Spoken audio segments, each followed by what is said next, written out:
क्या बोलते हैं बताओ? वो बोलते हैं कि ये देश में इतनी सेंट्रल यूनिवर्सिटीज में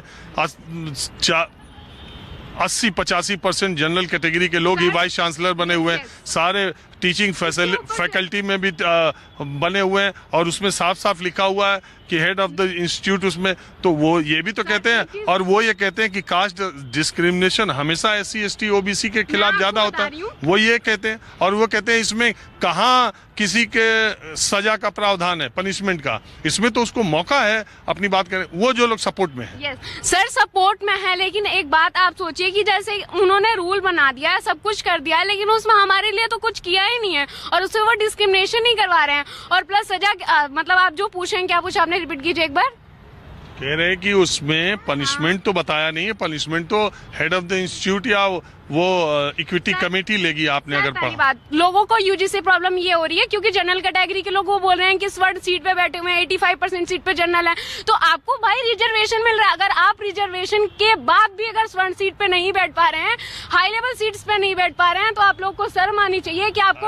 आप बोले जा रहे हैं मौका मिलेगा तब ना। वो कहते हैं कि जब हमारी वैकेंसीज आती हैं, जब रिजर्व सीट की जब आती है, तब आप NFS कर देते हैं कि नोबडी फाउंड सुटेबल। हमारा जब सीट आती है, कहाँ है इतनी सीटें, इतनी बैकलॉग क्यों है SC ST के और OBCs की सीटों के पड़े हैं? रिजर्वेशन के बाद अगर उनको ये सारी चीजें शॉर्ट सीट प्राप्त नहीं हो पा रही है ना, तो उनको बहुत शर्म की बात है। और जनरल कैटेगरी के लोग बिना रिजर्वेशन के, आपको मालूम है सर, मुझे एक चीज जरूर पता है, SC ST और OBC के लोग भी तमाम बड़ी परीक्षाओं को टॉप कर रहे हैं, तो इसलिए आप रिजर्वेशन और रिजर्वेशन का अरे जनरल कैटेगरी से भी ज्यादा नंबर पा रहे हैं सर, जनरल कैटेगरी से ज्यादा नंबर पा रहे हैं, लेकिन अभी उनको प्रॉब्लम सीधी। आपके स्कूल में, कॉलेज में ये चीज अब देखने को मिल रही है, पहले तो नहीं। हमारे जो दोस्त थे, हमें भी डर लगता है कि हम स्कूल में आए फिर कॉलेज में, तो वो कुछ बोल ना दे, हमसे उनसे बहस हो गई तो वो हमें कुछ ना कह दे,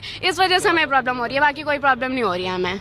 थैंक यू सो मच। और वो ऐसा नहीं है, टैलेंट हर तरफ है। हाँ। ये कहना कि इसमें है उसमें है, सर, और पता है सर, लेकिन एक चीज, आरक्षण सदियों से जो लोग सामाजिक तौर पर दबाए गए हैं, जिनको पानी छूने का नहीं, मंदिर में जाने का नहीं, घंटा छूने का नहीं, इस जगह जाने का नहीं, उस जगह, ये चीजें हैं, उनको ऊपर उठा। सुनिए, उनको अगर 50 लोग हैं, 50 घर है, जिसमें 20 लोग की सरकारी नौकरी है और 20 लोग काफी गरीब है, और सभी ST SC में है, तो आरक्षण किसे मिलना चाहिए? जिनके घर में सरकारी नौकरी है दोनों, सभी, या जो सबसे गरीब है उनको? जो गरीब है उनको मिलना चाहिए, यही तो है। लेकिन इसमें भी वही लोग फायदा ले रहे हैं। हालांकि क्रीमी लेयर लागू है, लेकिन तब भी फायदा ज्यादा उन्हीं लोगों को मिलता है जो। ये मेरी बात बताओ, मैं एक समाज की बात कर रहा हूँ, यहाँ पे 50 घर ST SC ही है, ठीक है, और अमीर लोग क्या आरक्षण का फायदा ले रहे हैं, और वो उनके पास सभी सुविधा मिलती है, उनके घर वालों को, उनके बच्चों को ना किताब वताब सभी चीज पढ़ने का देते हैं। बट जो गरीब है, जिनके पास खरीदने के लिए नहीं है पैसे किताब, तो आरक्षण किस लिए बना था कि गरीब लोग, जो दबे हुए लोग हैं, उन्हें। आज आपने देखा होगा, मैं बहुत सारे ऐसे जगह में देखता हूँ जिनके पेरेंट्स दोनों गवर्नमेंट जॉब में है, फिर भी वो आरक्षण के लाभ ले रहे हैं। और कुछ लोग जो जनरल में है, बहुत गरीब है, ब्राह्मण की बात करें, बहुत गरीब है। हाँ, बिल्कुल, इसीलिए उनको EWS की व्यवस्था की गई ना। क्या आरक्षण पे जो एक मोहन भागवत जी ने बोला था पूर्ण विचार, तो उसमें पूरी संसद, पूरा देश गुमराह करने लगे विपक्ष के लोग और बहुत सारे लोग। बट सर, पूर्ण विचार होना चाहिए, तभी देश का विकास हो पाएगा। अदरवाइज सर, आप ST SC वाले लोग के साथ भी भेदभाव कर रहे हो सर। मैं प्राइम मिनिस्टर के साथ यही बोलना पाऊंगा, ये बहुत पहले हो जाना चाहिए था सर, पता नहीं इतना टाइम क्यों लग रहा। तो मोदी जी जैसा, BJP जैसा गवर्नमेंट का आप कहना, नहीं UGC की बात ही नहीं कर रहा, मुझे UGC के बाद ये कहना है कि SC ST कैटेगरी में भी जो लोग रिजर्वेशन का फायदा पाकर ऊपर निकल गए, जो लोग धनवान हैं, उसमें भी जो लोग ऊपर हैं, वही लोग वही फायदा उठा रहे हैं, जो गरीब है वो अभी गरीब ही रहेगा। हाँ, ये सच्चाई बात बता रहा हूँ सर।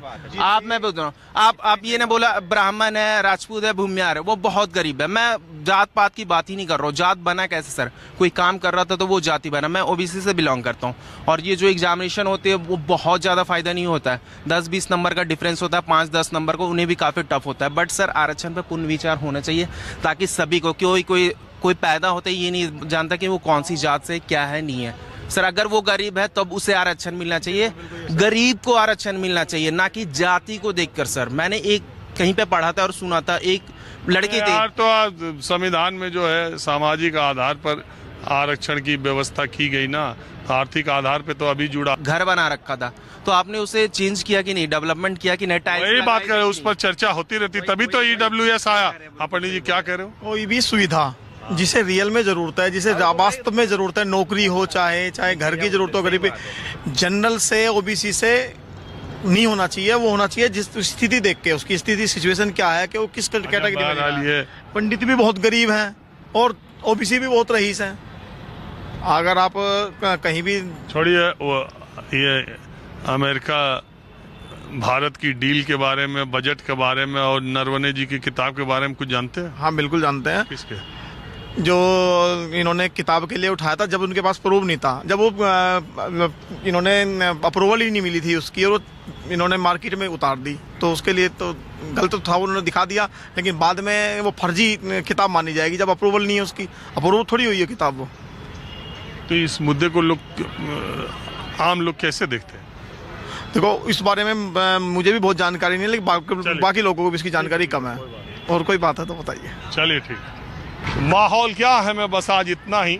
अगले एपिसोड में फिर ऐसे ही राह चलते किसी दूसरी जगह से किसी दूसरे मुद्दे पर हम फिर हाजिर होंगे। कैमरामैन उमेश सिंह के साथ राजीव रंजन, न्यूज़।